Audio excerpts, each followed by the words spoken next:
네. 네, 부총리님. 네.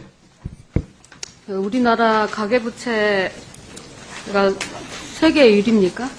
G7, G21이죠?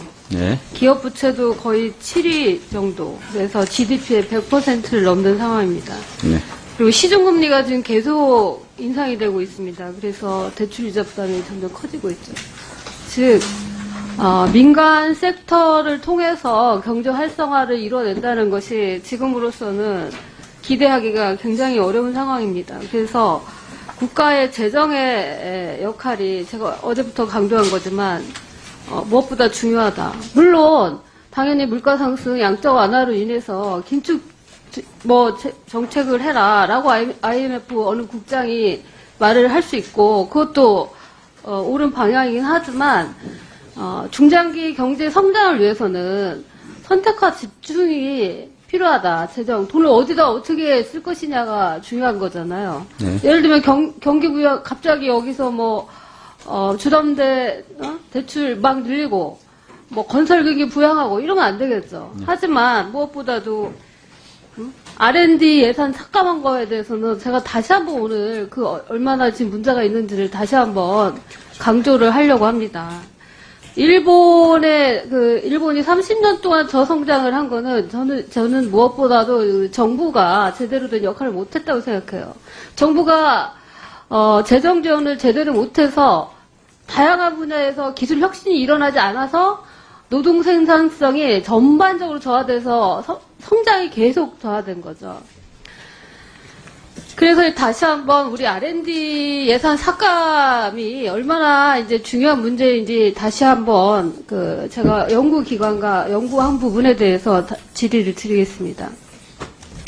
2000년 이후에 현재까지 최근 20년 동안 대한민국은 연구개발에 많은 투자를 했습니다. 맞죠?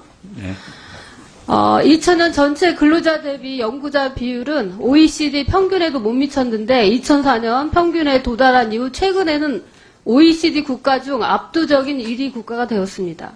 우리나라가 중진국 함정에 빠지지 않고 지속적으로 경제 발전을 할 수 있는 원동력은 값싼 인건비와 노동력 경쟁에 만족하지 않고 고부가가치 기술 개발에 힘입은 덕이 큽니다. 이런 고부가가치 기술 개발에는 숙련된 연구자가 반드시 필요하죠. 우리나라는 전체 부가가치 대비 산업의 부가가치가 차지하는 비율이 OECD 국가 대비 최고 수준입니다.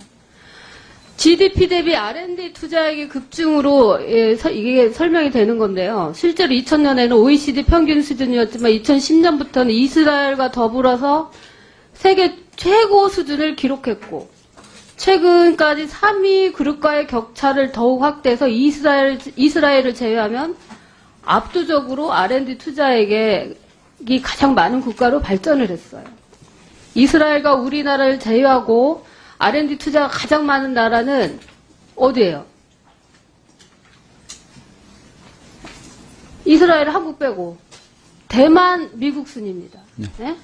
실제로 국가의 ICT 경쟁력하고 R&D 투자 규모에 깊은 상관관계가 있다. 맞잖아요? 대만, 네. 미국. 네. 이스라엘, 대한민국. 그런데 내년도 예산안에서 5.2조 원의 R&D 예산이 삭감이 됐어요. 이거는 관련 통계 작성 이후로 최초입니다. 많은 분야의 R&D 사업이 삭감이 됐고 증액된 R&D 사업은 극히 드물어요. 2024년 예산안 삭감 핵심이 R&D 분야 삭감이다. 온 국민이 다 알고 있습니다.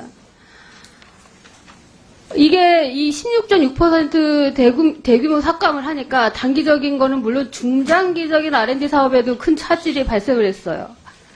일부 R&D 사업이 인건비 나눠먹기 사업으로 전락했다. 이래서 당연히 문제가 있는 것도 있지만 정비가 필요한 이 사업들이 있는데 이런 거를 미리 시간을 두고 세밀하게 분석을 해서 어제도 말씀드렸지만 장시간에 걸쳐서 그 연구한 결과를 가지고 삭감을 하는 게 아니라 사실상 일괄 삭감하는 것처럼 삭감을 했기 때문에 현장에서 혼란이 증폭이 된 것입니다. 그래서 이 R&D 사업의 특성은 피해가 즉각적으로 나타나는 게 아니에요. 예를 들면 탄소 중립 기반 구축 프로그램 금액이 30% 넘게 삭감이 되었는데 이거는 탄소 중립을 위한 기술 개발 지원에 대한 부작용이 즉각적으로 나오겠습니까? 그러지 않겠죠. 당연히 그 R&D 예산 특성상 수년 뒤에 기술이 개발이 되고 기술이 개발된 후에 또 수년 뒤에 상품화가 이루어지니까 시차가 계속 존재하죠. 즉 윤석열 정부에서 R&D 지출 삭감이 윤석열 정부에서 오롯이 피해를 보기보다는 추후에 중장기적 피해를 볼 수 있다. 이런 말씀입니다. 연구개발은 중장기적 시각으로 일관성을 통해 예측 가능성을 높이는 것이 중요한 분야입니다. 특히 제가 강조해드리고 싶은 거는 탄소 중립 기반 구축 프로그램, 중소기업 기술 개발 프로그램입니다. 이 부분에 대해서는 지나친 삭감을 회복을 해야 됩니다. 그러니까 예컨대 전년 대비 64.5% 예산이 삭감된 중소기업 상용화 기술 개발 R&D 사업은 기업 간의 다양한 상생협력 활동을 촉진해서 가치 사슬의 경쟁력을 확보하고 자립화 기반 발현을 위한 기술 개발 지원인데 이렇게 많이 삭감이 됐어요. 예를 들면 구매 조건부 신제품 개발, 구매 연계 R&D 지원, 투자 기업의 투자 수요가 있는 공동 투자 기술 개발, 네트워크형 기술 개발. 자, 그 다음에 기후 변화 대응 기술 개발 R&D. 자, 어디가 삭감이 됐냐? 너무 중요한데 삭감이 돼서 다시 회복돼야 되는 분야에 대해서 제가 말씀을 드리면 태양전지, 차세대 연료전지, 바이오 에너지, CI 가스 정제 기술 이런 거는 예산을 회복을 해야 됩니다. 회복을 시켜야 돼요.